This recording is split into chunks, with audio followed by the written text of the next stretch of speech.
وہ افراد جنہوں نے قرآن مجید کو پس پشت ڈال دیا، قرآن مجید کی تلاوت نہیں کرتے، سارا دن ناول ڈائجسٹ پڑھنے کے لیے وقت ہے، اخبار رسالے پڑھنے کے لیے وقت ہے، اور قرآن پڑھنے کے لیے وقت نہیں ہے، قرآن پاک کو اہمیت نہیں دیتے۔ یعنی آپ اندازہ کریں کہ پتہ نہیں یہ آپ کا ذہن تسلیم کرے یا نہ کرے، لیکن بات حقیقت پر مبنی ہے۔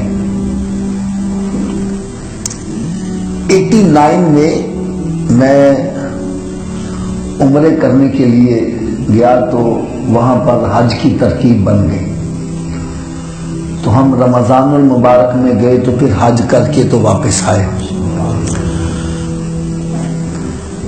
تو جدے میں نا ہمارے ایک عزیز رہتے تھے، تو وہ کہنے لگے بھئی آپ نے حج کر لیا ہے تو واپسی پہ 1-2 دن ہمارے ہاں بھی ٹھہریے گا۔ خیر ہم واپسی پہ ان کے پاس آ گئے، تو میں نے ان سے سوال کیا بھائی تمہارے بچے کتنے ہیں اور کیا کیا کر رہے ہیں؟ تو مجھے ابھی تک یاد ہے اس کے ایک بیٹے کا نام جنید تھا۔ کہنے لگا جی میرا بیٹا جنید ہے، یہ فلاں کلاس میں پڑھتا ہے، مثلا 4-5 میں شاید پڑھتا ہوگا۔ تو میں نے اس کو سوال کیا، میں نے کہا بھائی اس کو قرآن پاک بھی پڑھایا کہ نہیں پڑھایا؟ میں نے ایک سوال کیا، یقین جانو اس کے الفاظ کیا تھے؟ کہنے لگا حافظ صاحب بچہ ہے چھوٹا سا، تو صبح اٹھتا ہے تو تیار ہو کے اسکول چلا جاتا ہے، دوپہر میں واپس آتا ہے تو تھوڑا بہت کھانا کھا کے تو پھر وہ ٹیوشن پڑھنے چلا جاتا ہے، رات کو آتا ہے تو تھوڑا سا گیم کرتا ہے، پھر ٹی وی وغیرہ دیکھ کے تو سو جاتا ہے۔ ایسے بچے پر قرآن پاک کا پڑھنا، مزید بوجھ ڈالنا، یہ ظلم نہیں ہے؟ استغفر اللہ۔ یہ ان کے الفاظ تھے۔ ان کے نزدیک دنیاوی تعلیم پڑھانا اور اس کے لیے ٹیوشنیں، اور پھر میں یار اب کیا بات کروں، یقین جانو دل دکھتا ہے ایسی باتیں کرنے سے۔ ہم قرآن مجید کو کیا اہمیت دیتے ہیں یار؟ ایک بچہ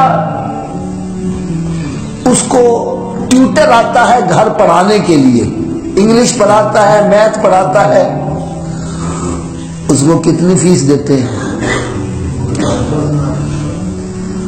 اور مولوی آتا ہے قرآن پڑھانے کے لیے، اس کو کیا دیتے ہیں؟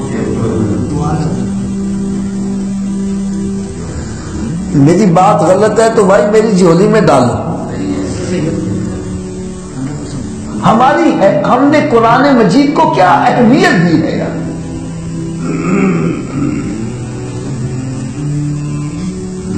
اسی کو تو کہتے ہیں ومن اعرض عن ذکری، جس نے میرے ذکر سے منہ موڑا۔ ہم قرآن مجید کو اہمیت ہی نہیں دے رہے۔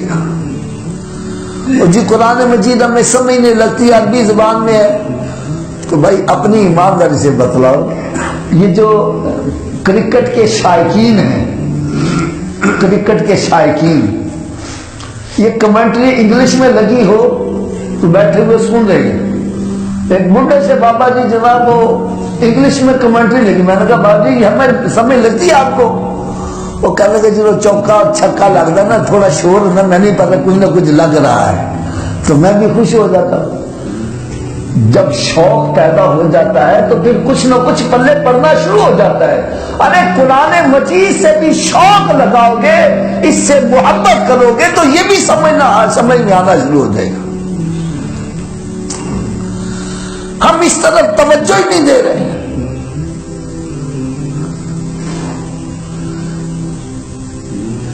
یہی وہ قرآن ہے جس نے لوگوں کی کایا پلٹ کے رکھ دی۔ وہ بندے جو اپنی بچیوں کو زندہ دفن کر دیا کرتے تھے، وہی بچیوں کے محافظ بن گئے. یہ کون تھے؟ یہ قرآن پاک کا اعزاز ہے. ان کی زندگیوں میں انقلاب برپا کر دی. آج ہم نے قرآن مجید سے منہ موڑا ہوا ہے.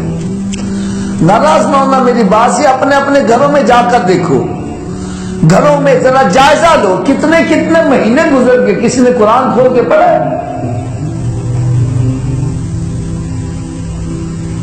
صبح اٹھتے ہیں آنکھیں ملتے ہوئے، پہلا ہی سوال یہ ہوتا ہے اوہ اخبار آیا رے. ہماری کوشش ہے پہلی نظر ہماری اخبار پر پڑے. بھائی آپ فیصلہ کرو، کیا اخبار پڑھنے سے ثواب مل جاتا ہے؟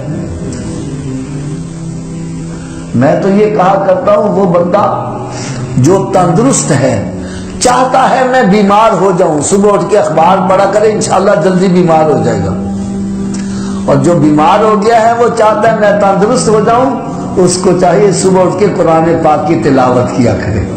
قرآن مجید میں اللہ تبارک و تعالیٰ نے ارشاد فرمایا وَنُنَزِّلُ مِنَ الْقُرْآنِ مَا هُوَ شِفَاءٌ وَرَحْمَةٌ لِلْمُؤْمِنِينَ. ہم نے قرآن نازل کیا، اس میں شفا بھی ہے، رحمت بھی ہے. اور بھائی قرآن پڑھو گے تو شفا ہوگی نا. اس کو بند کر کے تاک میں رکھ دو گے، یقین جانو کئی ایسے گھر ہیں سیوں کا کیڑا قرآن مجید کو شہید کرتا جا رہا ہے. اتنا موقع نہیں، اتنی فرصت نہیں کہ قرآن پاک کھول کے اس کا دیدار کر لیا جائے.